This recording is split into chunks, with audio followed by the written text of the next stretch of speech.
Hello, I'm going to be doing a series of S3 features. S3 started back in 2006 as flat object storage, and now it has grown into something else completely. S3 now supports vectors. It's now support basically open table formats such as Apache Iceberg. S3 is now sort of a file system.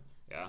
So now let's start with specific small features, and we'll probably go over this for months. Now today's feature is going to be what we call checksum. Yeah, I know a bunch of you probably know about S3 checksum, but I'm going to talk to those people who do not know about checksum. So what is basic S3 checksum? Now, on the internet, most of the time you do not trust anything that is routed through the internet, because there are people who are trying to sniff packets, that they're trying to modify data over the internet. Now, S3, we already know that by default, S3 now, when you upload an object to S3, I'm going to add an object to S3. I'm going to do an object to S3, for example. Let me upload this debug.txt. So by default, right now, if you upload any object to S3, by default, that specific object is encrypted using S3. If you do not specify a specific encryption key and type, S3 will automatically encrypt that using SSE3. That is secure. It's secure by default. It's encrypted by default. You do not have to do anything, right? Now, your data is now safe.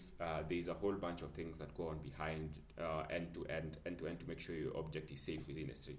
Now, the problem is you do not trust what happens between your client and when that object actually hits S3. So you have to make sure that by the time your object is getting to S3, it is still the same object that you actually uploaded. Otherwise, there is no use for it being stored securely on S3 if it's already corrupted or somebody has manipulated that object. That is where checksums come in. So basically, what a checksum does specifically, a checksum does is it says, this is the object that you want to upload. I'm going to calculate a value for it, and then I'm going to upload it to S3, and then S3 is going to calculate the same value. If they come to the same conclusion, then that object has not been tampered with. If S3 calculates and gets a different value, then that is a problem. Yeah, so let's see how that works. So we're going to use it from the specific console today. So how does that work? So let's look at this. So if you look at in checks, so you can see checksum values. You can see there's a checksum value that is added for this. So all objects have their checksum values, calculated by S3. So what you need to do in this case is you need to do your own pre-calculated checksum, and then when the object is uploaded, make sure S3 basically checks with what it got with what you actually pre-calculated. So let's do that. So come here, and then we're going to upload the same file. Come in here, and then we're going to add a file, right? So let's get here, and then debug.txt, right? Perfect. And then you're going to go into properties. Then in the property section, there is the checksum value. I have used to calculate checksum value. For objects smaller than 16 megabytes, only the full object checksum type is supported. For all checksums supported. So here we go. Okay. Then the specific checksum algorithms that you're going to pick. So there is this that S3 now recommends. We have CRC, cyclic redundancy check 32, CR3C, and then SHA1, SHA256. This will depend on what your organization actually uses. So we're going to use one of the most common ones with this SHA256. So now what I'm going to do is I'm going to do my own pre-calculated values. How do I do that? You're going to use a few things here. So you're going to use if you're running Linux by default, you already have this. So I'm going to write this specific there's this specific what to write command. So this is shasum, and then this is A256. So this is SHA256, and then I'm going to pipe it. I'm going to pass the debug.txt, which is the file that we're trying to upload, right? And then we're going to, after we do that, we're going to pipe it to this. So I'm going to pipe it to this, right? And then I'm going to enter. So once I enter, see what I get. This is the checksum. So when I take that specific object, I calculate, this is what I get. This is what I arrive at when I'm using SHA256 as my checksum algorithm. So what do? I come here and copy it. So I'm going to paste it here. So I'm simply saying the client should do their own checksum calculation. append it as header, and then send it to S3. Then S3 is going to do its own checksum calculation using that algorithm on the object. And then if those two match, then you're going to accept and say, okay, this object has not been tampered with. If they don't match, then we're going to drop that connection and say we cannot upload this object because it is not the authentic object. So let's assume I'm going to remove that specific one. I'm going to remove that here, and then let's try to do an upload. So it should fail, yeah, because those checksum values don't match. And you can see an error says here, the checksum value doesn't match the expected checksum. So S3 expect a specific checksum. S3 pre-calculate the checksum, and it expects that it's going to be the same value as what you pre-calculated. So now in that case we have a problem. So let's redo that once more. So we're going to do an upload, and then we're going to add files, and then we're going to pick the same debug.txt. We're going to the same debug.txt, and then let's go to properties. Okay, we're going to pick that, and then SHA-256, and then we're going to come here, then paste it. So if we do that and do an upload, perfect, you can see we are green. So our object has been successfully uploaded. That is an expected value, and we cannot replace. These checksum values are different for each of the algorithms. So if, for example, in this case, I can use SHA-1, yeah. So instead of doing SHA-256, I can decide to use the SHA-1 algorithm. So let's see what I get. So this is what I get for SHA-1, right? So if I try to upload, let's come in here and add files, and then come here to say debug.txt, and then I'm going to go to properties. Okay, right. Then I go to SHA-1. So let's do SHA-1. So let's do SHA-256. So if I do SHA-256 and I try the same here, it's going to fail because those are different algorithms. I hope you know that. So you have to match the algorithm, you have to match the checksum with its specific algorithm that produced it. So this is going to be SHA-1. So it only works if it is SHA-1, right? So if I do, for example, if I do SHA-256 with the same value, it's going to fail. I hope you know that. So come do this, upload, it's going to fail because that is not the right upload. So I'm going to come here and do the right upload. Right, go to properties, and CRC command, so SHA-256. So here we go, SHA-1, this is the SHA-1 value, and then we go bam, and then we do that. So when I upload, it's going to say perfect, I've pre-calculated this, and now I have it here, and everything works. Yeah, if you want to use that for CRC, for example, let's use CRC. We want to use cyclic redundancy check. If you want to do cyclic redundancy check, I'm going to upload this and do the same object. So for example, debug. Okay, so now I go to properties, and then I'm going to say I want to use I want to use a CRC32C or CRC32. Okay, and then in that case, I'm going to run this specific command.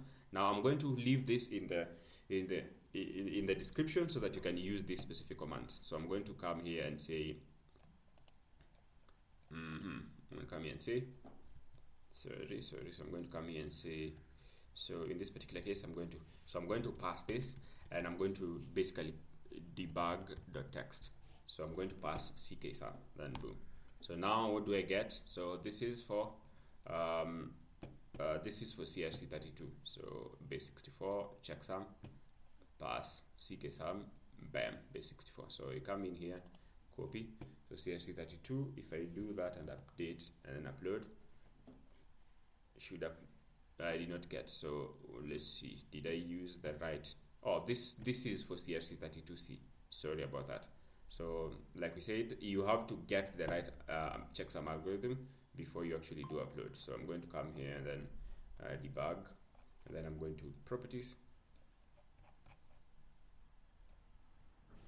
So this CRC32C. So if I paste that value here, okay, then add upload. Okay. Looks like we are still getting checksum mismatch. Maybe I did pass something. Right. I get it. So CRC32, that is the issue. So if I come here and then CRC32, checksum, right? So checksum, right. So sorry. That might have been my issue. So CRC basically going to get 60 LP CRC. Let's do 32C. 32C, then debug. Okay, so CRC, checksums, CRC, 32C, debug with that. Okay, let me see. Just a bit. No worry about that. Let's a little bit of commands. I'll avail these just to make sure we're okay. So I'm going to do this, and then I'm going to pass debug.txt. So done. Unrecognized options. That is cyclic redundancy check. So cyclic redundancy check. So checksum image cat 32C. CKC 32. Wait a minute. Upload. Okay. Probably not a good idea to do that.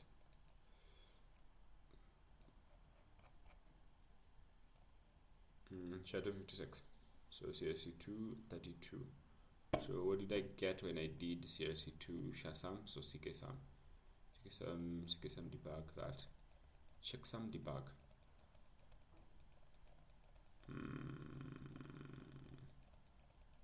Okay, so we can do, let's see if Kiro CLI does actually have that.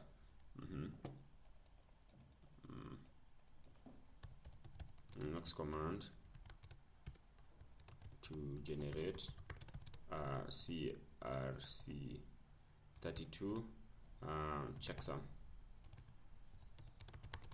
for an object. Let's see if that works.